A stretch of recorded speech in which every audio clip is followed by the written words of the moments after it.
Төсвийн зарлагын дэд хороо бол бас онцгой давуу эрхтэй одоо бас байгаа. Энэ ч бас аргагүй бах. Төсвийн зарлагыг цөөнхөөс даргын томилоод байнгын хороогоор хилцүүлэхгүйгээр шууд улсын их хурал тогтоолын нислэн оруулж ирдэг баг ганц одоо зарлах дэд хороогоо. Тэгээд бусад одоо тогтоолын нислүүд бол байнгын хороогоор хилцэгдэж орж ирдэг бол төсвийн зарлагын дэд хороогоо шууд улсын их хурлын жуулганд тогтоолын төслөө танилцуулдаг. Тэгээд энийг дэмжихгүй гэсэн асуудал орж ирдэг. Энэтэй холбогдуулж энэ тогтоолын төсөл дээр одоо санал гаргаж болохгүй болохоор хоёр асуулт байна.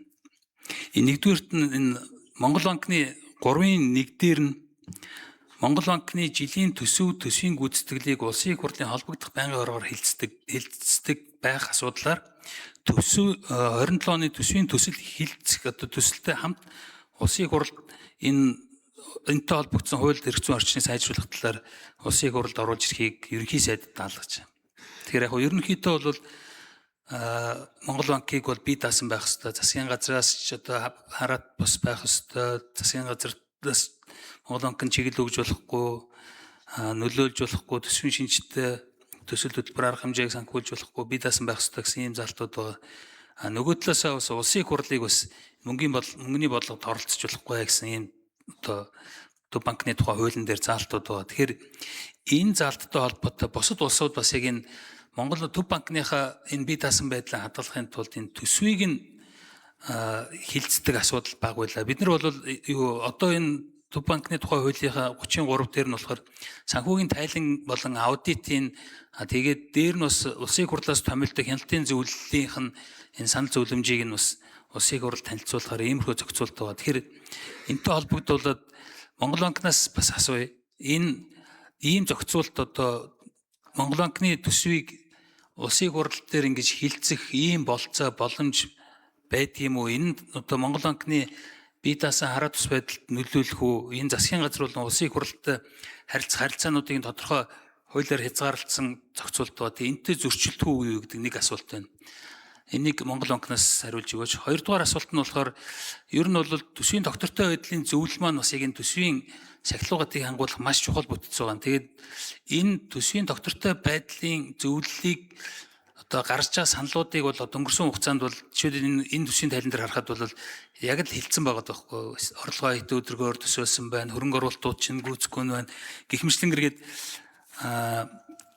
одоо анхааруул сануулад байхад одоо жишээлбэл ингээд засгийн газар нь үйл ажиллагааны хөтөлбөрт энэ юм дээр анхаарахгүй юм төр зураг. Тэгэхээр төсвийн доктортой байдлын зөвлөлийг дэмжих ёстой, хамтарч ажиллах ёстой бүтц маань төсвийн зарлагын дэд хороо юм шиг санагдаад байна. Тэгэхээр энэ тогтоолын төсөл дээр төсвийн доктортой байдлын зөвлөлийн энэтэй холбоотой ямар нэгэн үг үсэг байхгүй байгаа юм л да. Тэгэхээр төсвийн зарлагын дэд хорооны дараагаас бас нэмэлтээр энэ төсвийн доктортой байдлын зөвлөлтөд хамтарч ажиллах энэ чиглэлээр одоо төсвийн дэд хорооны даргын хувьд юу гэж бодож байгаа талаар асуулт байна. Тэгэхээр эхлээд Монгол банкнаас асуултанд хариулт авч тэгээд дараа нь төсвийн зарлагын дэд хороо тэгээд асуулт нэмж асууя. За Монгол банк 3 номер. За их төвшин гишүүний асуултад хариулъя. Төв банкны тухай хуулиар Төв банкны тухай хуулийн 34 дээр улсын их хурлтай хэрхэн харилцах тухай зохицуултыг нарийн оруулж өгсөн байдаг. Энэ хүрээнд Төв банкны бодлого үйл ажиллагаат жилийн төсөв түүний тайлан гүйцэтгэлийг бол Төв банкнд улсын их хурлаас томилогдсон хяналтын зөвлөл хэлэлцээд хяналтын зөвлөл тайлангаа дүгнэлтээ улсын их хурлын эдийн засгийн байнгын оронд хүргүүлдэг. Тэр хүрээнд энэ жил 5 дугаар сард бол улсын хурлын эдийн засгийн байнгын оронд хүргүүлээд улсын хурлын эдийн засгийн байнгын ороо сонссон байна. За төсвийг бол улсын хурлаас ингээд батлах юм бол эн чинь одоо яг юу болохыг би хийж мэдэхгүй. Одоо жишээлбэл төсөв батлаад одоо 3-4 улиралд одоо жишээлбэл төсөв дуусцсан ингээд аль нэгэн алтны компаниараа далтаа тушаах гэсэн чинь мөнгө байхгүй болчдөг. Эсвэл доллар авах гэсэн чинь доллар зарах гэсэн чинь мөнгө байхгүй байна гэдэг. Төсөв дуусцсан гэдэг ийм асуудал руу л орхон. Дэлхийд дээр парламентараа төсвөө батлуулдаг Төв банк бол дэлхийд дээр ерөөсөй байхгүй. 195 орны Төв банк бие дааж өөрөө төсвөө баталдаг. Тийм л зохицуулттай байгаа. Олон улсын жишгээр энэ бол open market гэж нэрлэдэг. Хэрвээ энэ дээр ийм зохицуулт гарах юм бол одоо бид бүгдийн нэгдэн орсон олон улсын валютын сангийн хилцээр анх одоо 90 онд 91 онд нэгдэж орсон хэлцээр дээр яг энэ гэрээг бол олон улсын гэрээгээр бид бүхэн хүлээсэн байдаг. За даваагийн зөв доктор гэж. За инх түвшин гишүүний асуултанд хариулъя. Монгол банкны бие даасан байдалд бол одоо оролцсон гэж байгаа хэлбэр бол биш.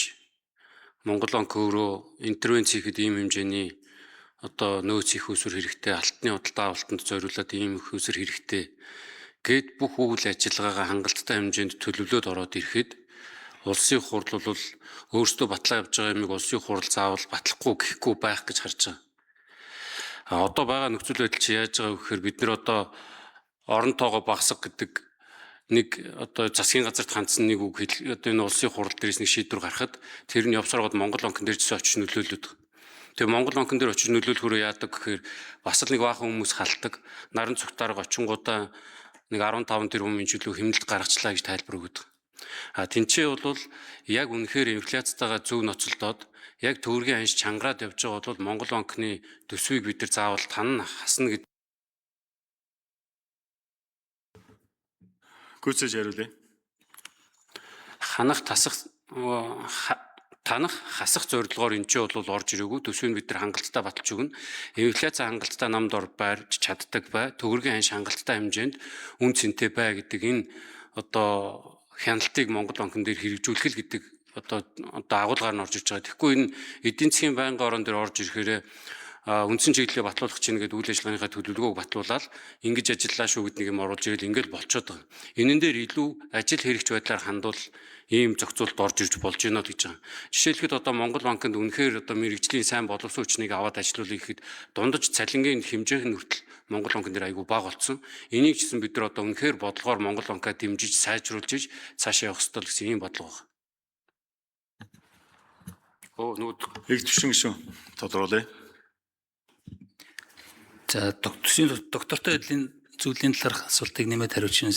Яг энэ заалт докторийн энэ заалт болохоор яг л төсвийг банкны орогоор хэлцнэ л гэдэг чинь өөрөө төсвийг батлах агуулгатай нөлөөлөх агуулгатай юм болчиход байна л да. Тэгэхээр энэ нь өөрөө одоо нэгдүгээрт хоёрдугаарт энэтэй холбоотой хуулийн төслийг энэ төсвийн хамт оруулж ирнэ гэхээр хилцдэг нь өөр байгаа. Тэгэхээр засгийн газарт ийм чиглэл өгөхөр энэ нөгөө эн чинь бол бас чухал институцүүдийн бие даасан байдалтай холбоотой асуудал учраас энэ нь өөрөө ингэж хилцүүлэх нь бас олон нийтийн одоо санаа бодлыг авч чадахгүй иймэрхүү байдалд орохоор харагдаад байна л да. Тэгэхээр энэ залтаас болоод шил энэ тогтоолын төслийг дэмжих боломжгүй болчиход байгаа байхгүй. Тэгэхээр засах болцоогүй. Тэр уул нь босод юм дэмжмээр байдаг. Тэр энэ дээр бас дэд хурааны дарга бас саналаа хэлж шүү. Түрүү чинь дутуу асуултан дээр бас. Даваагийн зөв доктор гэж. Өмнөх төсвийн доктортой байдлын зөвлөлтөд одоо хамтарч ажиллах талаар бас асуудаг. Төсвийн доктортой байдлын зөвлөл одоо зөвлөмж гаргаж улсын хуралд хүргүүлдэг. Аливаа төрлийн төсвийн тодтгол төсөв батлах үеэр за төсвийн гүйцэтгэл үеэр ч гэсэн. Яг энэ дээр инх төвшин гишүүн өөрөө бас манлайлаа санаачлаад төсөв дээрээ бид нар сахилга баттай авах хэрэгтэй, алдагдaltaгүй авах хэрэгтэй гэдээ явдаг. Гэтэл яг бодит байдал дээрээ манай төсвийн доктортой байдлын зөвлөл болж эхнээсээ шүдгүү арслан бидэрт зөвлөмж дүгнэлт өгөөд орхидог улсын хурал улс төрөө даахгүйгээр нөгөө зөвлөмжөө хэрэгжүүлж чадахгүй бидний одоо олон улсын валютын сангийн өмнө хүлээц үүргэн хүртэл хамгийн сүүлийн жишээгээр бид нар нөгөө гадаадын зээл ашиглалтыг сайжруулах гэдэг хуулийг тусад нь гаргаж өгөөд бид нар төсвийн тухай хуулийн дээрээсээ дахиад ингээд буруу жишг рүүгээ яваад байгаа. Тэгээ энэ байдлуудыг нэмэгдүүлэхийн тулд тэр төсвийн доктортой байдлын зөвлөлийн асуудлуудыг нааш нь оруулж ирсэн. За Монгол банктай холбоотой асуудлыг дэлгэрэнгүй дахиад ярих гэхээр энэ цаг дуусчлаа. Цагаа дахиад өгөөч. За гүйцэж хариулъя.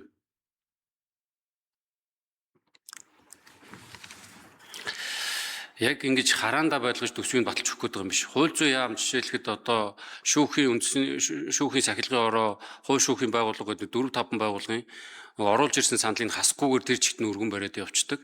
Яг тэр жишгээрээ явах юм бол бид нар заавал Монгол банкыг та нар нэг ийм төвөргөнд багтааж цалингийн сангаа хий гэдэг байдлаар харах гайгүй.